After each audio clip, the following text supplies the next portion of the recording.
Hello, and welcome to Songs for the Struggling Artist, the blogcast. This is episode 376. My name is Emily Rainbow Davis. Thank you so much for listening to the blogcast.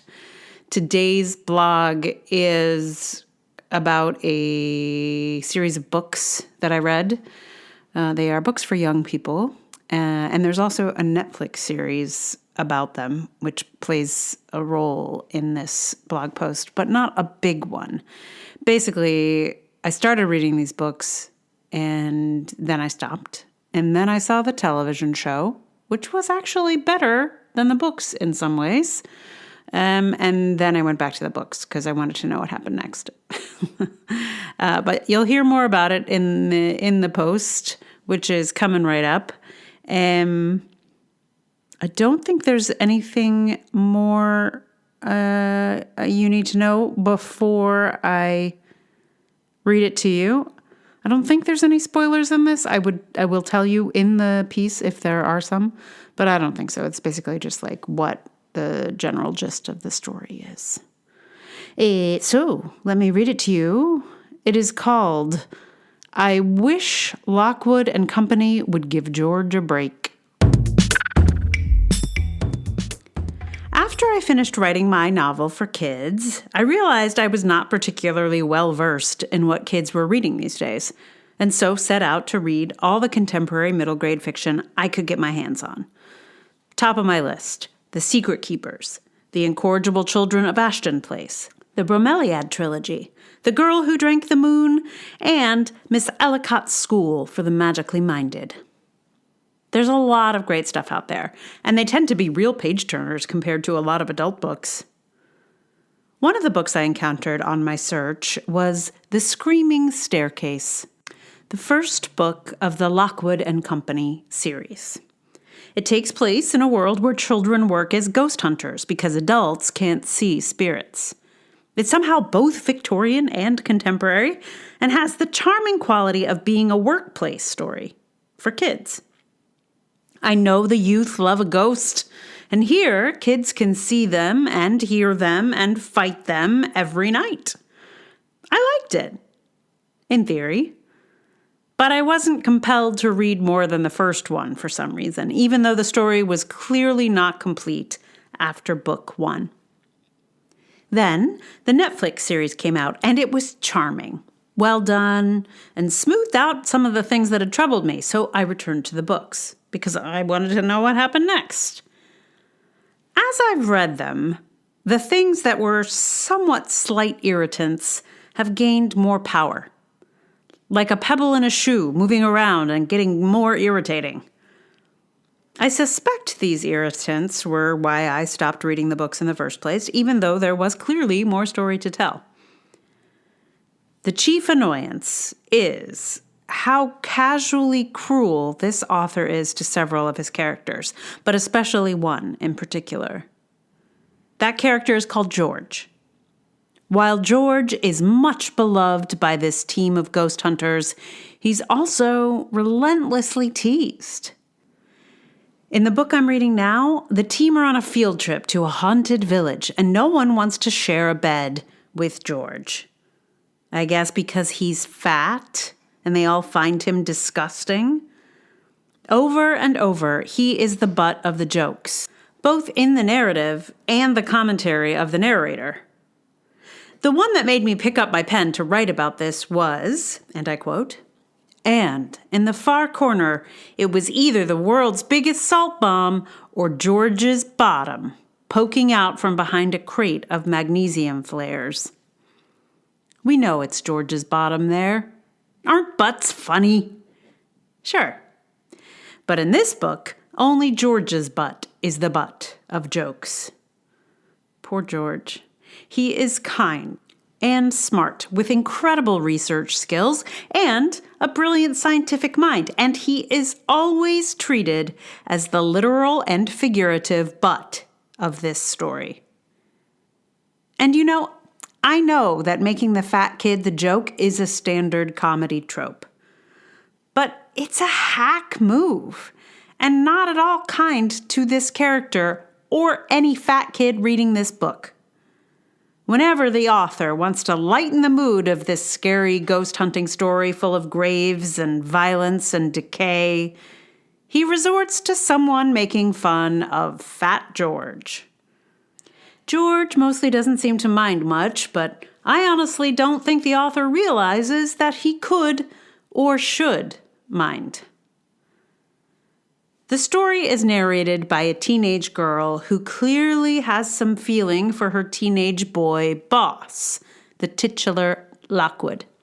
And the narrative has a lot of will they or won't they romantic comedy energy.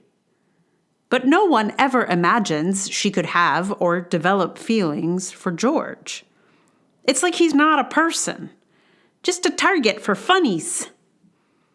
And speaking of will they or won't they romance between the leading man, boy, and the leading woman, girl, in the third book, a new female character is introduced. And while they all fight ghosts, the real battle becomes which of these girls will get the boy.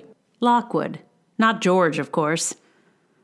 This plot development with the new girl made me bananas because, sure, girls can be competitive and envious of one another, but spatting over a man is such a man's idea of what competition between girls is about. I appreciate that this guy wanted to write a girl protagonist, but this attempt to do relatable girl content was endlessly irritating. Especially since this girl of whom the protagonist is so envious is the first explicitly non-white character that he's written. So it not only feels weirdly petty and misogynistic, it also makes the protagonist seem racist. It's not so nice when I came in here to watch some ghosts scare everyone and then get defeated by a bunch of professional kids. I'm sure the author feels like his little jabs at George, the fat one, are just a bit of comic relief. And maybe those cat fights between the two girls function the same way for him. Aren't they funny, spatting over nothing when we secretly know it's all over a man? Even the heroine's talking skull/ghost finds it hilarious and endlessly tries to instigate trouble between them, but I don't find it at all amusing. The thing is, of course, girls can dislike one another and be jealous of one another's bodies or style, and they can, in fact, flirt with the same guy. But this is a pretty standard patriarchal trope.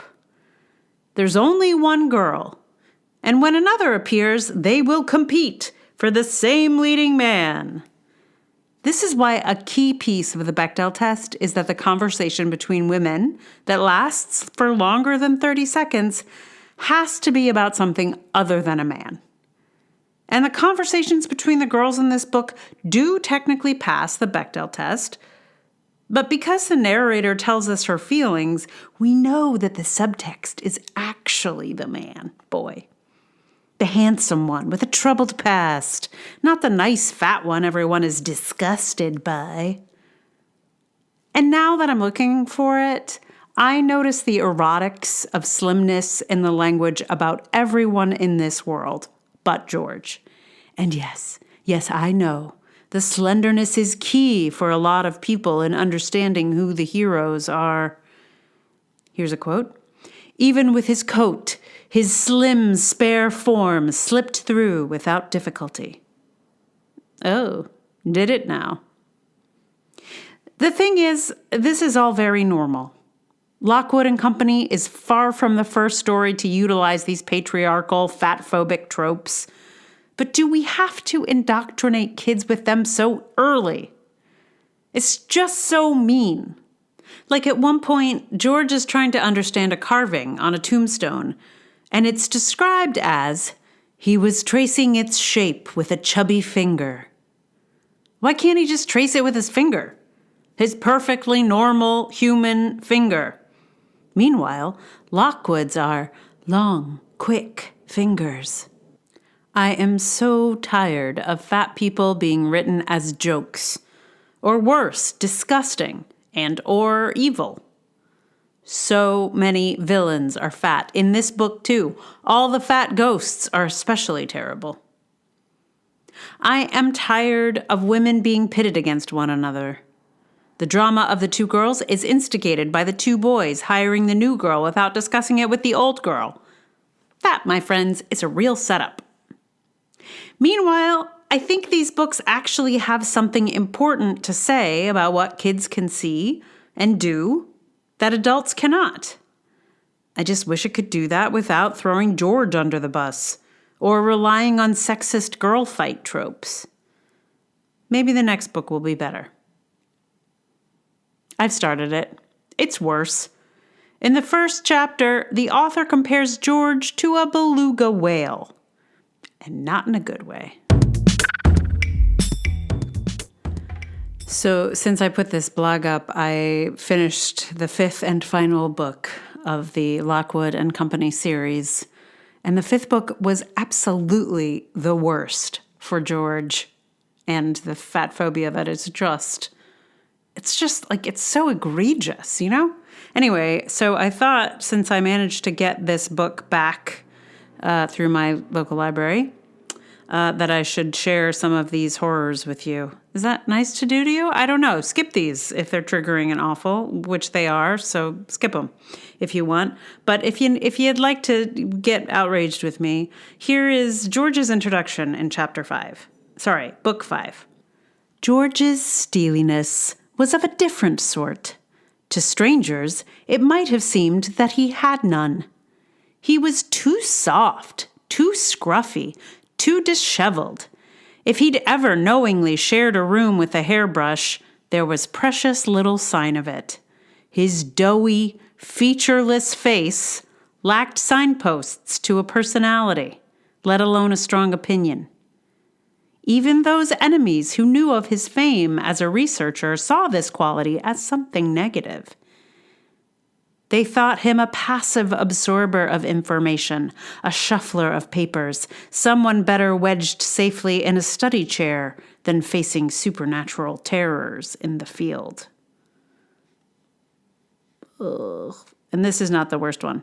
It does occur to me that it might not be obvious, like why all this labeling of him as disgusting is so offensive. And it's just that there is a trope that all fat people are disgusting. And so anytime there's a kind of disgusting fat guy, like he's just obviously got to be disgusting since he's fat. Like it's just, it's so wretched. Anyway, if you're curious about that, I would read Lindy West on the subject. I recently reread her takedown of the movie The Whale, and that'll give you a real good education if you want some information about some of the tropes that tend to be very hurtful to a lot of people. So here is another really wretched moment in this book.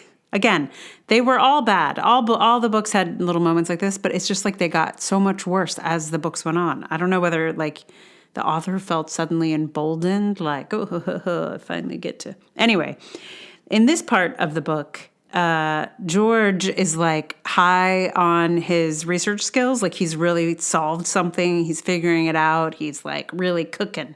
He's doing good, right, at his job. And then someone asks him a question. George didn't answer. He was in his own world, buoyed by the thrill of discovery. At such times, a physical transformation seemed to come over him. His extra weight fell away. He was swift of movement, light of foot. Lockwood, at his most panther-like and predatory, moved with no greater velvet grace. His spectacles shone with light from the garden. In just such a way, one felt, the goggles of a fighter pilot would catch the spark of the sun as his plane performed miracles of flight high above the earth. Even his hair crackled with new energy, swept back from his pale forehead like that of a racing driver negotiating hairpin bends.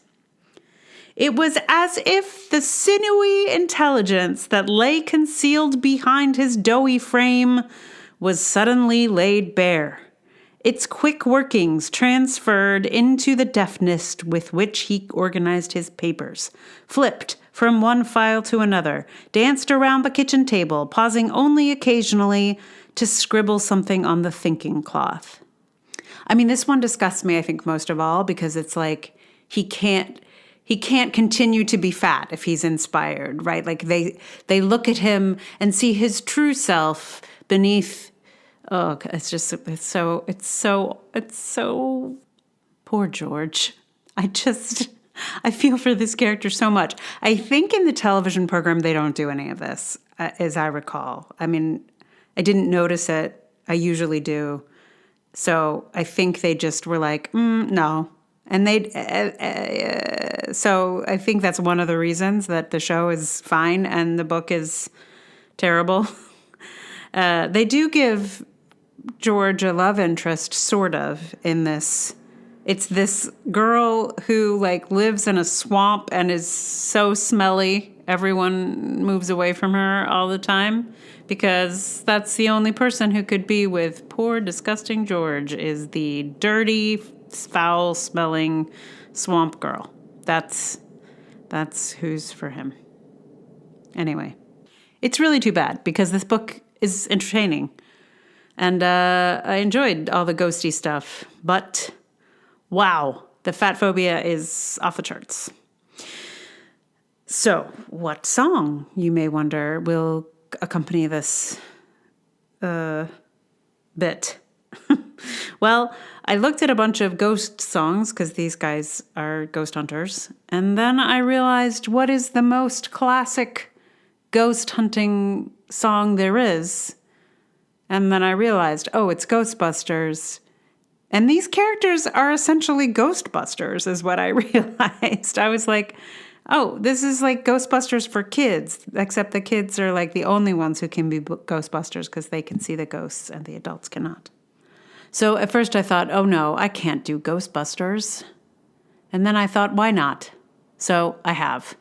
It was not easy, I will say. It was a lot of layers, and I made a mistake that was very tricky to fix because I left out a whole chunk of the song by accident. Well, I did record the whole song, but then in trying to fix this one thing, I lost a whole chunk in the middle. Anyway, it was not easy, but I did it. So you will hear shortly Ghostbusters. Which was the ghost fighting media of my youth. I mean, I guess it's good. There's a girl one in this. She's the protagonist. But watch the show. The show is actually very entertaining and a lot less problematic. Anyway, thank you for listening to the blogcast. If you like it, please tell someone about it. Like, review, subscribe in your podcast app. If you'd like to support this podcast with your dollars, amazing. Patreon.com/Emily R. Davis is the prime place to do that. But there's also Ko-fi, there's PayPal. All those links are in the show notes. You can also subscribe with like a paid subscription on Substack. That'll get you all I'm treating these things kind of all the same. So, if you have a place you want to go to contribute and I'm not signed up for it yet, let me know. I'll sign up for it. And mostly, thank you for listening. And I think that's all I have to tell you. Thank you. So here we will have Ghostbusters. I'm on guitar. There's a few Emilys doing different things. Ghostbusting being one of them. So yes, please enjoy Ghostbusters.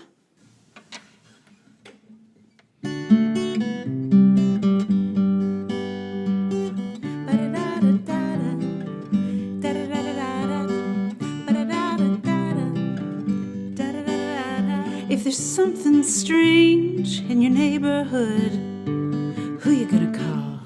Ghostbusters. If it's something weird and it don't look good, who you gonna call? Ghostbusters.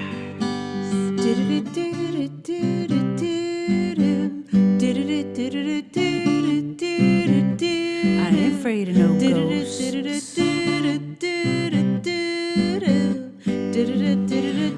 afraid of no ghosts. Ba-ba-ba-ba-ba-ba-ba-da-ba-da. Ba-da-ba-da-ba-da. Ba-da-ba-da-ba-da.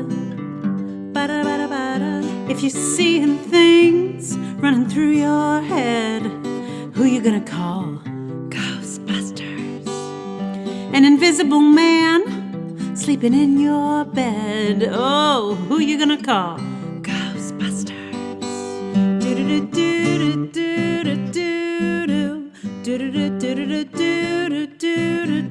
I ain't afraid of no ghosts.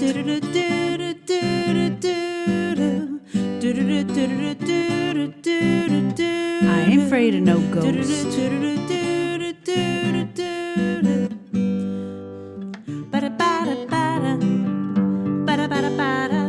Who you gonna call? Ghostbusters. If you're all alone, pick up the phone and call Ghostbusters. I ain't afraid of no ghost. I hear it likes the girls. I ain't afraid of no ghost. Yeah, yeah, yeah, yeah. Who you gonna call? Ghostbusters. If you've had a dose of a freaky ghost, baby, you better call Ghostbusters. Let me tell you something. Busting makes me feel good.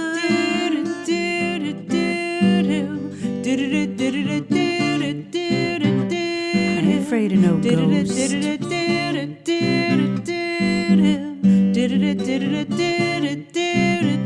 I ain't afraid of no ghost.